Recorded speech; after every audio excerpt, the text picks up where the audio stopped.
Hola a todos, ¿cómo va? Un nuevo episodio de Inflamatoria 2022. Bienvenido, doctor Juan Laza, ¿cómo va? Hola Luciana, ¿cómo estás? ¿Bien? Bien, muy bien. Bueno, hoy tenemos también, ¿no? Una charla muy interesante para abordar, sobre todo porque es una iniciativa mundial para la propuesta del Día de las Enfermedades Inflamatorias Intestinales, hablar sobre una población específica, que son los adultos mayores con estas enfermedades. Y para eso hemos invitado a la doctora Astrid Rauch. Un placer enorme contar con ella para abordar diferentes temas sobre esta población. ¿Qué tal? Buenos días, ¿cómo están los dos? Y bueno, Bien. muchas gracias por invitarme. Muchas Para, gracias, un honor para mí participar.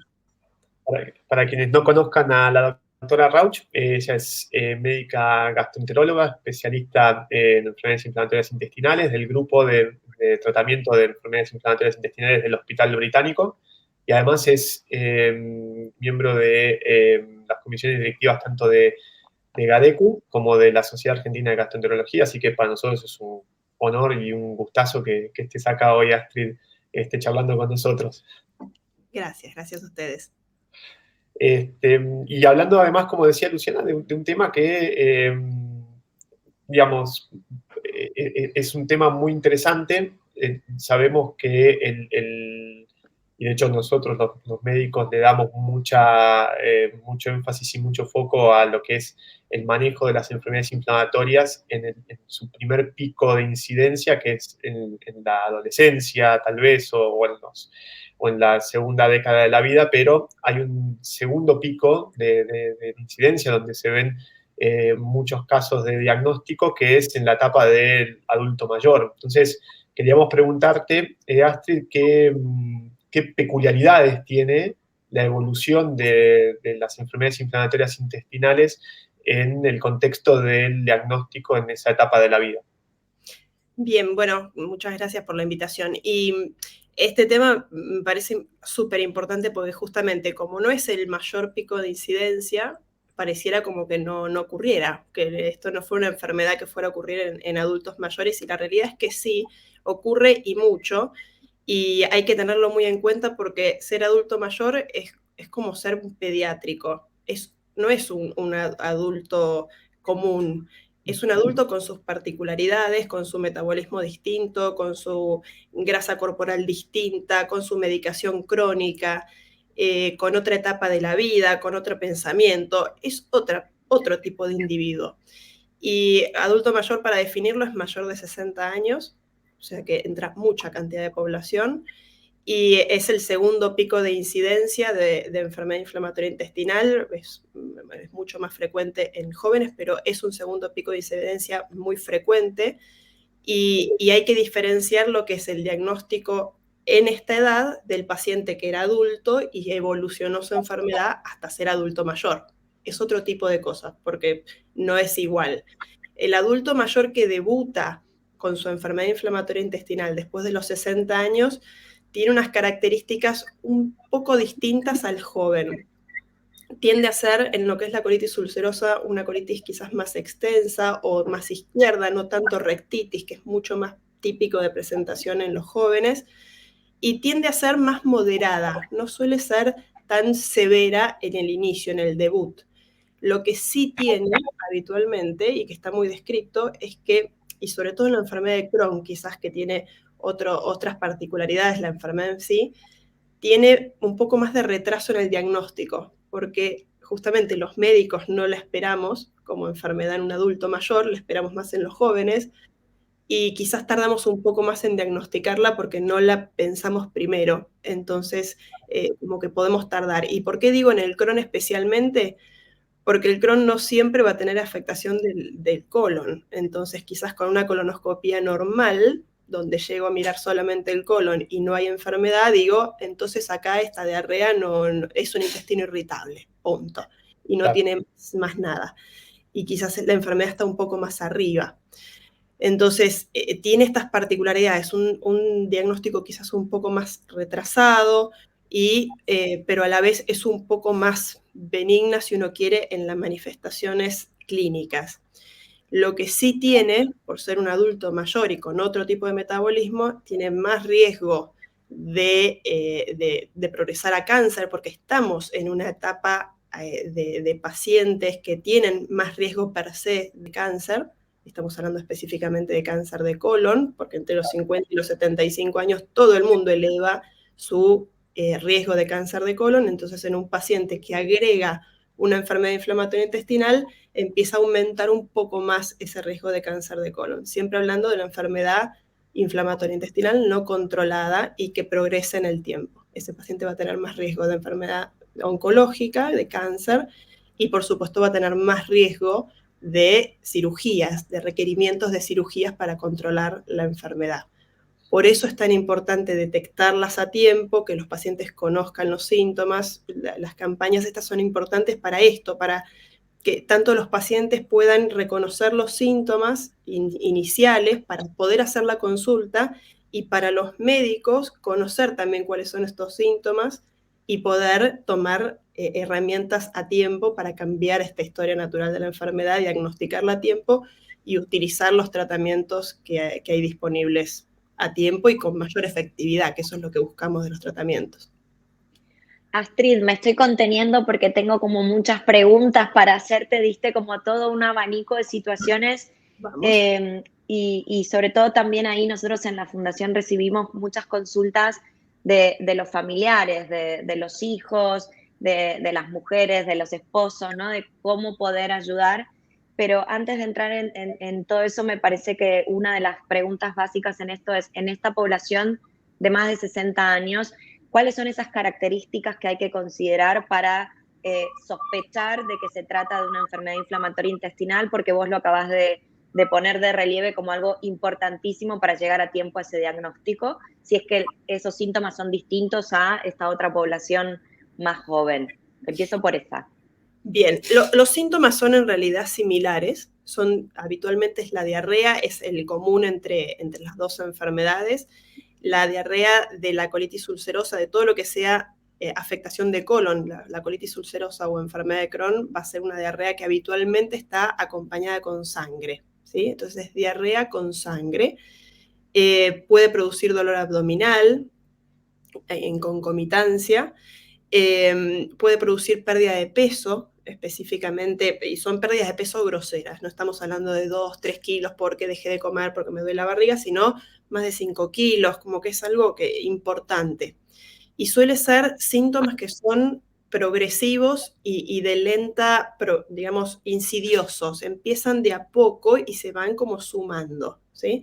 No es una gastroenteritis, por ejemplo, pues ese es el gran diagnóstico diferencial rápido, porque ahora van a salir todos corriendo que la primera gastroenteritis que tengo una enfermedad de Crohn. No. La gran diferencia que es importante determinar es lo infeccioso tóxico, una gastroenteritis porque comí una crema infectada o me agarró una gripe y me dio síntomas digestivos, empieza muy de golpe, empieza con fiebre, con vómitos, con diarrea, pero empieza de un día para el otro, me revienta de un día para el otro. En cambio, en estos pacientes lo que ocurre en la enfermedad inflamatoria es algo más insidioso. Un día empecé con unas deposiciones más líquidas, empecé a agregar un poco de moco, apareció un poco de sangre, empiezo con más dolorimiento abdominal, empiezo a tener un poco de náuseas incluso, dolor de panza, empiezo a perder peso, y va pasando a medida que pasan los días, las semanas, incluso los meses. A veces hay un poco de mejoría, pero tiende a volver. Esas son las características típicas. El tema con los adultos mayores es que hay mucha tendencia también a la automedicación. Entonces, porque ya se conocen todas las cosas de la farmacia, conocen todos los antiespasmódicos, tienen diagnóstico de intestino irritable hace 10.000 años, entonces van y toman trimebutina, el Sertal, lo que sea, que algún antiespasmódico que les frene los dolores, y esas cosas también pueden muchas veces enlentecer el diagnóstico o retardar los síntomas. Cuando estos tratamientos caseros no funcionan y tiende a haber una tendencia a la cronicidad, es ahí donde uno tiene que tener más alerta. Por ir al médico. Ir al médico. Consultar. Fundamental, fundamental. Yo entiendo que muchas veces uno va al médico y hay que tratar de evitar ir a las guardias por esto, porque en las guardias no están los médicos especialistas o que tengan el tiempo de ponerse a pensar todas las cosas que están ocurriendo. Las guardias son para urgencias. La urgencia es, por supuesto, tengo diarrea con sangre terrible, fiebre, muero del dolor, por supuesto que uno va a una guardia. Pero estos síntomas que son insidiosos, consulten con tiempo, que tengan oportunidad de sentarse con el médico a explicar los síntomas, el tiempo de evolución. La evolución en el tiempo nos da muchísimos datos. Nosotros necesitamos mirar mucho para atrás. ¿Cuándo empezó esto? ¿A partir de qué? ¿Fue una gran infección que tuve? ¿Fue un gran estrés que tuve, una situación estresante que lo gatilló? Algo que uno pueda decir, cuándo armar un poco la historia. Eso a nosotros nos da mucha data, mucha información. Y lamentablemente el diagnóstico no tiene un parámetro específico. No es que toda diarrea con sangre ahora es una enfermedad inflamatoria, no es que toda endoscopía con úlceras es una enfermedad inflamatoria, hay muchas cosas. Entonces, para el médico, reunir todos los síntomas específicos o los síntomas compatibles, los estudios que uno pueda pedir, ver si hay anemia en el análisis de sangre, si hay parámetros de inflamación, hay muchas cosas que nosotros podemos utilizar para entre todo armar un rompecabezas y poner un diagnóstico. No es un estudio que nosotros digamos, a ver, hacemos colitis ulcerosa en sangre, te da positivo, bingo. No lo tenemos, hoy por lo menos no lo tenemos. Entonces hay muchas herramientas que necesitamos utilizar y por eso es importante acudir al médico con tiempo, no pretender que este diagnóstico se lo hagan en una guardia, porque en la guardia van a rebotar con un antiespasmódico, un omeprazol, y anda a tu médico. Y es ahí donde, claro, uno se queda con el diagnóstico rengo, porque no lo pudo terminar de hacer bien. Requiere un poco de asiento y charla estos diagnósticos, por eso es importante reconocerlos. Diarrea crónica, pérdida de peso, sangrados, bueno, esta cronicidad, fiebre. La tendencia a la cronicidad es fundamental. Y todo paulatino, ¿no? Que esta era la mayor diferenciación entre lo que vos decías de una situación gastrointestinal que de Claro. estas enfermedades. Y ahí me voy a colar la segunda pregunta porque no quiero que se me vaya de esto que Sí. vos habías destacado, de este riesgo aumentado per se por el rango etario con respecto a una posibilidad de cáncer. Y digo, una posibilidad, no significa que siempre se termina en el mismo resultado de lo que puede ser un cáncer de colon. Y entonces ahí lo que quiero rescatar es que vos dijiste cuando la enfermedad no está tratada, o sea, que cuando uno dejó libre evolución la enfermedad y no está bajo un tratamiento para su enfermedad de Crohn o su colitis ulcerosa. Y ahí quería rescatar esto, pero también la pregunta era, ¿cómo se aborda o si hay otra manera distinta en cuanto al tratamiento y manejo de esta enfermedad? Y me refiero específicamente a las opciones terapéuticas que hoy existen en nuestro país, por suerte, con respecto si hay o no alguna diferenciación, destacando también esto que antes comentaba Juan, ¿no? De la polifarmacia en esta población y entonces cómo se debe abordar esto. Bien, es re importante este mensaje de que no toda enfermedad inflamatoria, si bien tiene más riesgo de cáncer de colon, no es que toda enfermedad inflamatoria, y la verdad es que es un porcentaje muy bajo, pero el riesgo está, entonces tenemos que estar atentos.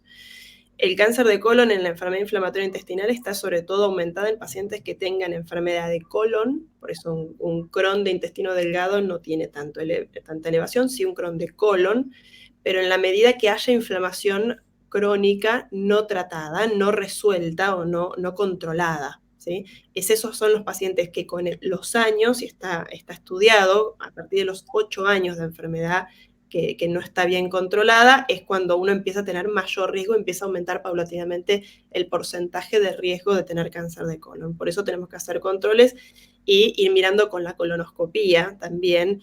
Y después de los 8 años hacemos colonoscopías mucho más frecuentes, no hacemos cada 5 años, sino empezamos a hacer anuales, hacemos con algunas técnicas especiales para mirar mejor la mucosa intestinal y poder detectar mejor dónde hacer biopsias.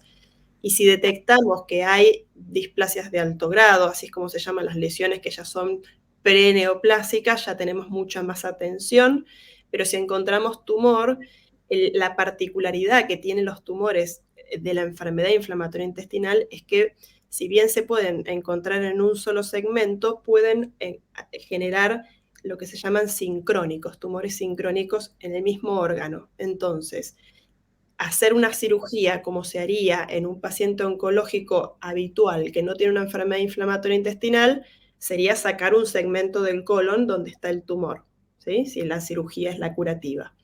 En cambio, en estos pacientes, como ocurre en los más jóvenes, la cirugía tiene que abarcar todo el órgano porque tiene el riesgo de tener estas lesiones sincrónicas, donde si yo saco solamente un segmento del colon donde está ubicado el tumor y donde está irrigado y está toda su localización, está en un segmento, si yo saco solo ese segmento y uno los extremos, estoy dejando la posibilidad de que haya otro tumor pequeño, no visto, no evaluado en el momento, pero que vaya a evolucionar a un cáncer nuevamente y que requiera una segunda cirugía. Entonces, las cirugías que se hacen a estos pacientes con ya diagnóstico de cáncer, con enfermedad inflamatoria intestinal, involucran sacar el colon completo, ¿sí? Y después existen las cirugías de reconstrucción, como se hacen habitualmente en las colitis ulcerosas. Pero esto es muy importante por este riesgo que hay de localización sincrónica en varios lugares, aunque sea microscópico, en varias partes del órgano del colon, entonces es importante sacarlo. De la medicación De la medicación era si había algún tipo de abordaje específico en esta población, sobre todo considerando esta combinación de otras, como mencionaban antes ustedes, otras enfermedades crónicas que pueda tener la persona, ¿no? Que se le combina ahora Sí, con la enfermedad inflamatoria. el tema de la medicación crónica es fundamental porque hay varios aspectos. Primero es que yo no puedo decir, porque tiene mi enfermedad inflamatoria intestinal este paciente, ahora resulta que mi medicación es la que prima y todo lo demás no. No, yo tengo que convivir con el resto de las enfermedades que pueda tener el paciente y su medicación crónica. Por suerte son bastante compatibles, no solemos tener que tener grandes conflictos de ajustes de dosis, porque hay que tener en cuenta que los medicamentos suelen tener una vía de metabolización por el hígado y se excretan por el riñón. Entonces, es como va pasando la medicación a partir de que el paciente la toma, pasa por el intestino, va por el hígado, hace un proceso de lavado, digamos, de la droga y después se elimina por el riñón. Esto, cuando más medicamentos yo agrego, al paciente lo va haciendo trabajar más al riñón y al hígado. Entonces, en estos pacientes que tienen polifarmacia, así le llamamos nosotros, toman muchos medicamentos, tenemos que hacerles controles quizás un poquito más seguidos o más específicos de la función del hígado y de la función del riñón para estar seguros de que no haya que ajustar alguna dosis o que no haya alguna interferencia con algún medicamento que deje de funcionar por estar agregando más cosas. Eso es como parámetro del médico, tener en cuenta estos dos parámetros para estar seguros de que todo va bien. Segundo, es que el paciente que tiene muchos medicamentos también se puede confundir. Entonces, porque si yo le agrego la mesalazina, por ejemplo, la mesalazina suelen ser dosis altas, entonces no es lo mismo darle a un paciente, mesalazina tiene que recibir, supongamos, 3 gramos por día. Yo, médico, prefiero darle dosis de medicamentos que vengan con gramajes altos, de 1200, de 2000 miligramos o incluso de 4000 miligramos, si necesito darle, en vez de darle las pastillas de 500 miligramos, porque si te tengo que dar 3 gramos y te doy pastillas de 500, son 6 pastillas que te tengo que agregar al día. Entonces, en esas cosas son importantes tener en cuenta las dosis, los gramajes de pastillas que vienen con dosis más altas para que sea más fácil de tomar. Y tener en cuenta que la mesalazina, por ejemplo, se puede tomar toda junta en el mismo momento del día y no hace falta separarla en cada 12 horas, cada 8. Esto en general para todos, los digo, todas las edades. La mesalazina, lo ideal es tomarla toda junta y me olvido. Ya está, ya cumplí con mi dosis del día. Funciona exactamente igual que si yo la separo en cada 12 o cada 8 horas. No tiene sentido y solamente el separarla en horarios hace que uno pueda olvidarse de alguna toma y baja la adherencia al tratamiento. Entonces, lo ideal es en algún momento del día todo junto, que puede ser con el desayuno o puede ser con la merienda o con la cena o fuera de las comidas. Es muy práctico eso, se puede tomar en cualquier horario y eso hace que también sea más cómodo para el paciente, que de repente me dice, a la mañana tengo un cóctel, que la presión, que el azúcar, que esto, que el otro, si tengo que agregar los pastillones de mesalacina a la mañana, no puedo desayunar porque ya no me entra nada. Bueno, tómela a la noche, ningún problema, ¿sí? Pero esto es importante, toda junta a la mañana, y hablo específicamente de la mesalacina porque es la más habitual que usamos, y es un medicamento que no requiere tomarlo con alimentos, no suele caer mal, es algo fácil de tomar, entonces es importante que sea cómodo, y esto tiene esta versatilidad que se puede tomar toda junta y en diferentes horarios, entonces me parece un dato importante. Y hay otro tema con los tratamientos que muchas veces por ser adultos mayores y si no responden bien a la mesalacina, muchas veces hay que utilizar corticoides para controlar la enfermedad, controlar los brotes sobre todo.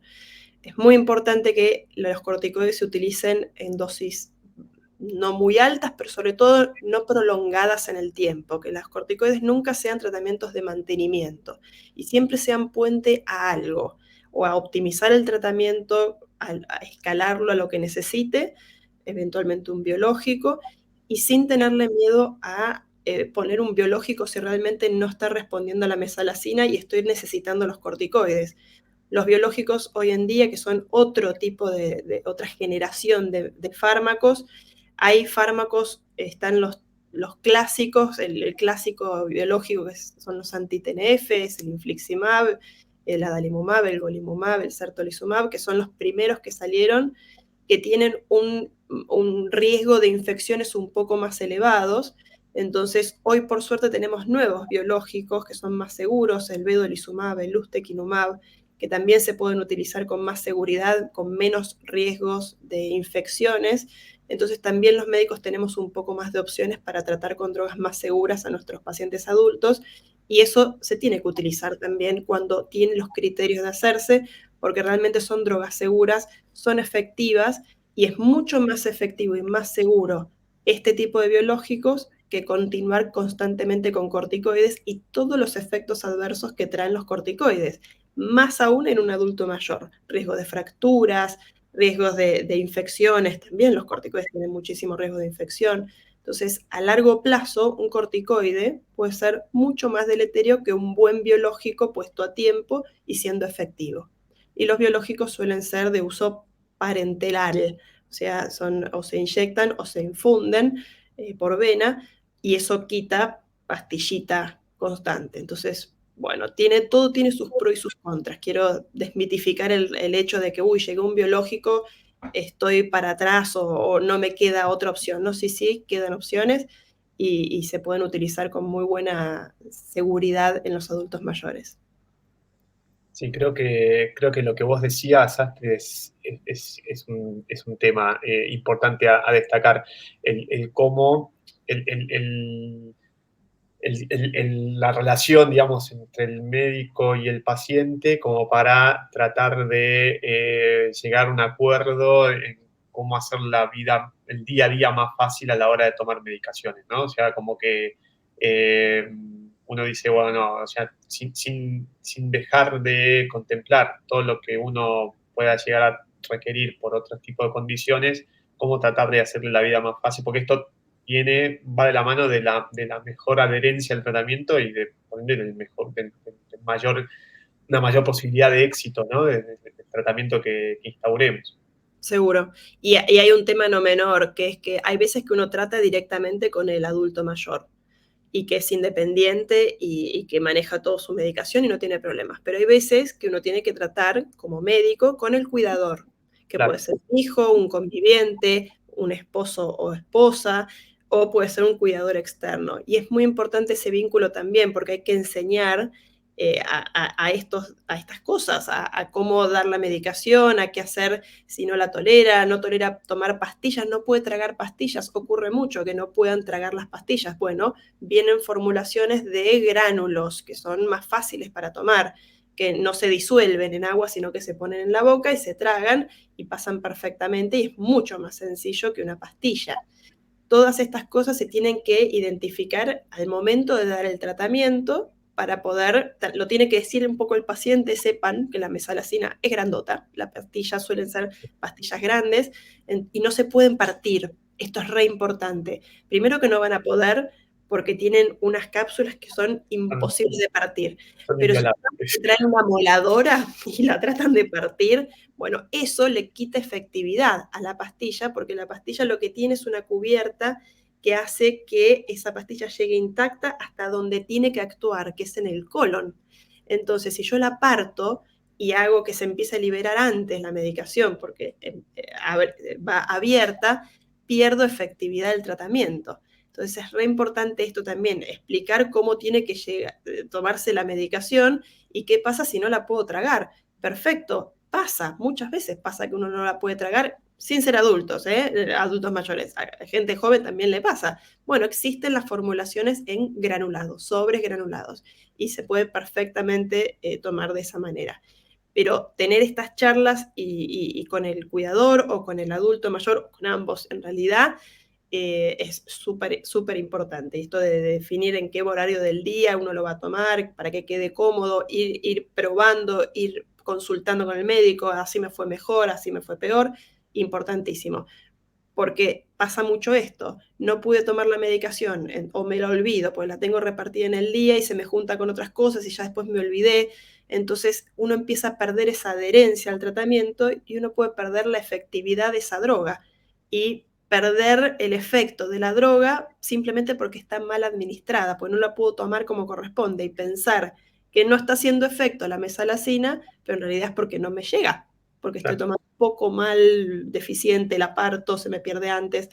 Entonces, todas estas cosas son súper importantes para optimizar lo más posible el efecto de una droga, que es la más básica que tenemos, y sacarle el jugo lo más posible.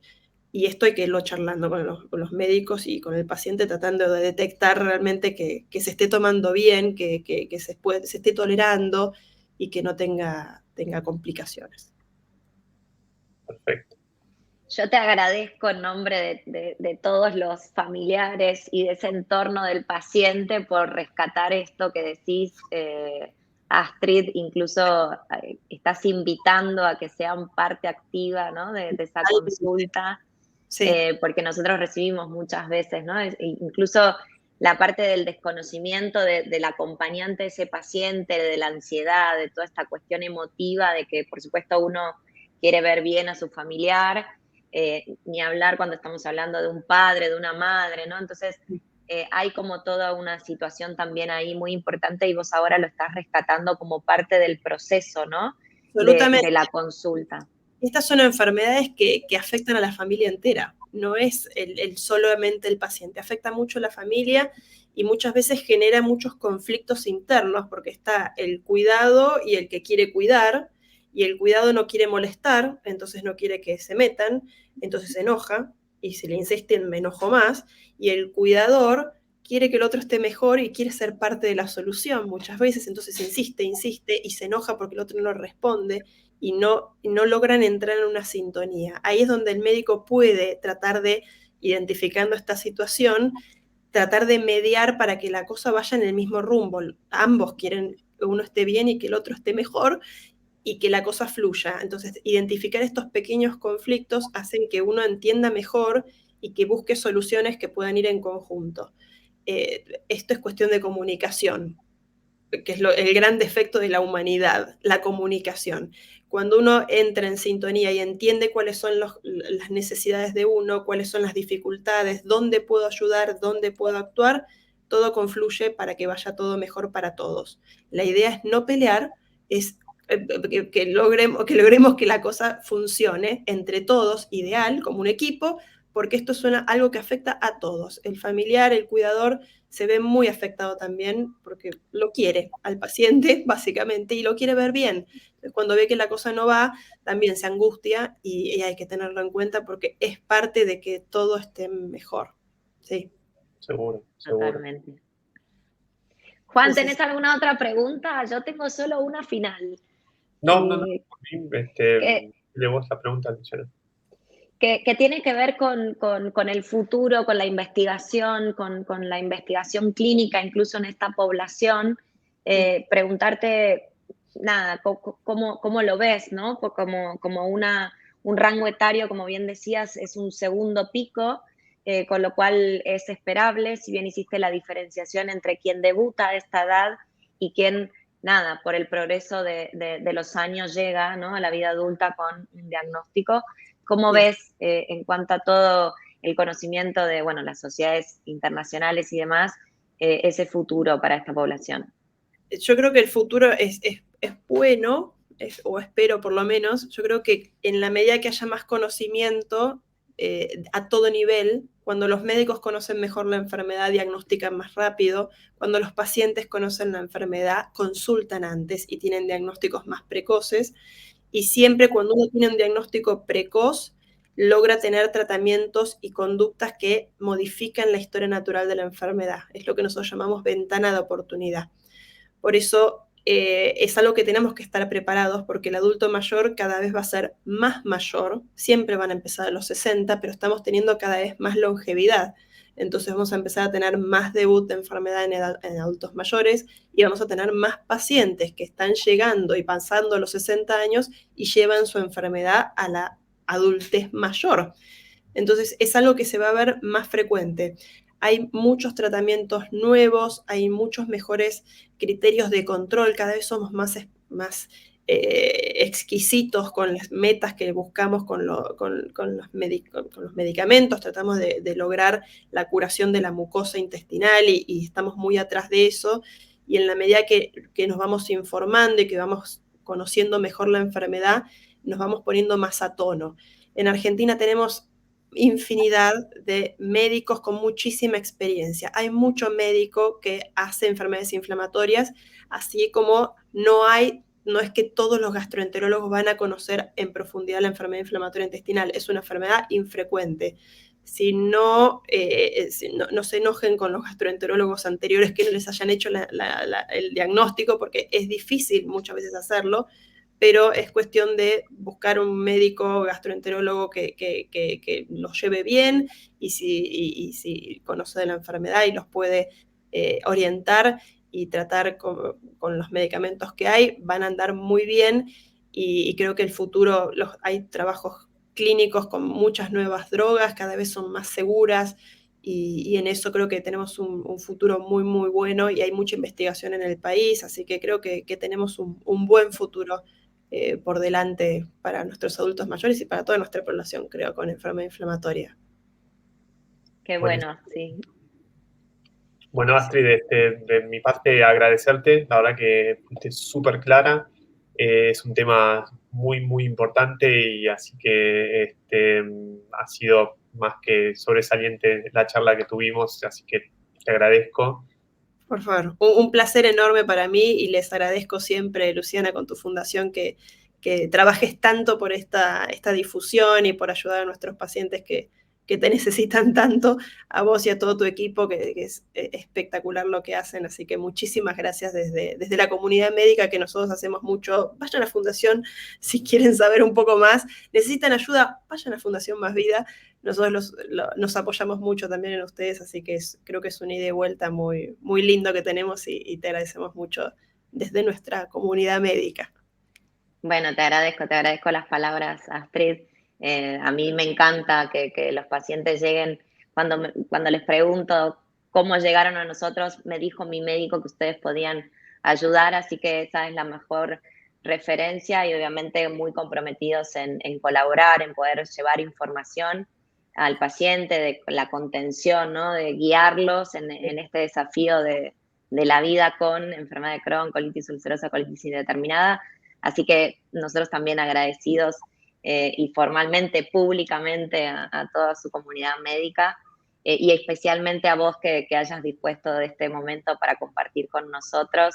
Realmente creo que sí, que fuiste muy clara. Creo que hemos abordado un lindo panorama de lo que es la vida en esta comunidad, y ojalá que podamos seguir contribuyendo a mejorarla, ¿no?, entre todos, y sobre todo me quedo con este mensaje que diste del equipo, ¿no?, de que todos somos parte necesaria y formamos un equipo. Así que súper gracias. Bueno, gracias, un placer enorme.